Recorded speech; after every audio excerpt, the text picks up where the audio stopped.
would like to request the head of department, Professor Ranjana Gupta ma'am, to please come on the stage and enlighten the students about the paper.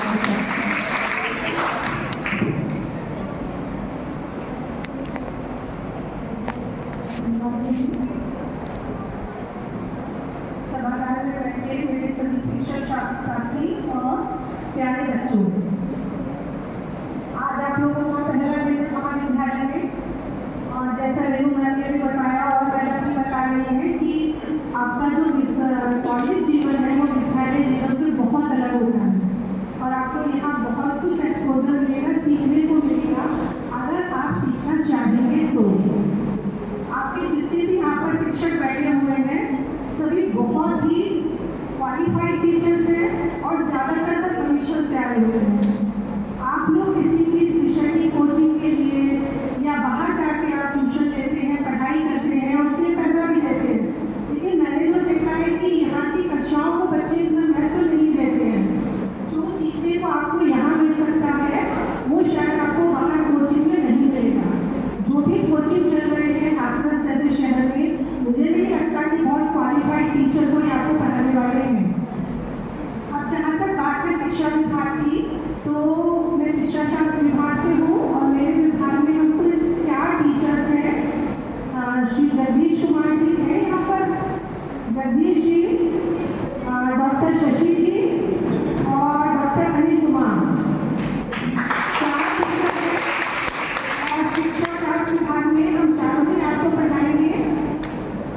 और अगर अपने विभाग की बात करूँ तो एकमात्र ऐसा विभाग है जहाँ से अब तक सबसे ज़्यादा छात्राओं ने नेट क्वालिफाई किया है।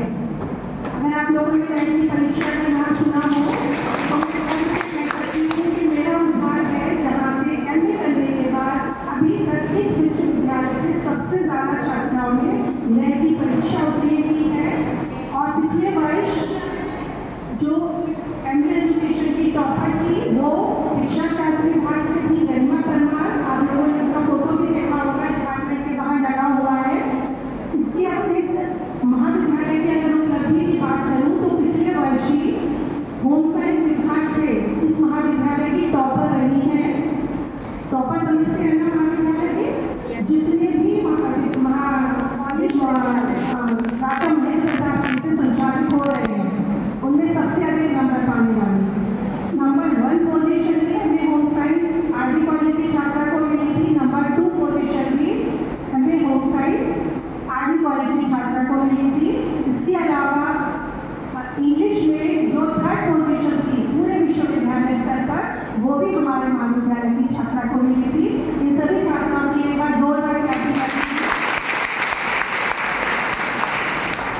और आप लोग भी में से एक हो सकते हैं, राज्यपाल महोदया से आप उनके द्वारा खुद स्वर्ण पदक प्राप्त कर सकते हैं। अब जहाँ तक शिक्षा शास्त्र विषय की अगर मैं बात करूँ तो अगर आप टीचिंग में विशेष रूप से अगर टीचिंग से आप विशेष रूप से अगर प्रोफेशन को अपनाना चाहते हैं तो एजुकेशन से बेहतर आपके लिए कोई सब्जेक्ट नहीं हो सकता, ठीक है।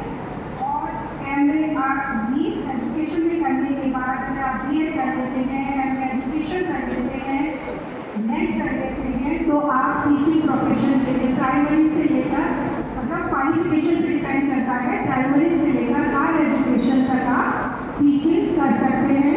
इसके अलावा आप MBA कर सकते हैं, PG diploma in guidance and counselling कर सकते हैं। जैसे गाइडेंस एंड काउंसलिंग आजकल स्कूल लेवल पर बहुत प्रमोट किया जा रहा है। गाइडेंस एंड काउंसलिंग का मतलब है कि विषयों के चयन के संबंध में हम किस व्यवसाय का चयन करना चाहते हैं या हमारी कोई व्यक्तिगत या व्यावसायिक समस्या है उसके बारे में हमको, क्योंकि 10th क्लास में बच्चे बहुत छोटे होते हैं, कभी कभी ऐसे परिवारों से होते हैं कि घर में उनको कोई गाइड करने वाला नहीं होता, तो हम किन विषयों का चुनाव करें, किन विषयों में बच्चे की योग्यता या क्षमता है ये टीचर बेहतर जानते हैं। तो उस आधार पर काउंसलर बहुत सारे कॉलेज और जो अच्छे अच्छे इंस्टीट्यूट हैं वहाँ पर काउंसलर्स अपॉइंट किए जाते हैं, जिससे बच्चों को किसी भी तरह की समस्या होने पर उनको किसी तरह का मार्गदर्शन दिया जा सके। तो एजुकेशन एज ए सब्जेक्ट लेने पर और आगे कोई डिप्लोमा कर लेने पर गाइडेंस एंड काउंसलिंग का आप काउंसलर भी अपॉइंट हो सकते हैं।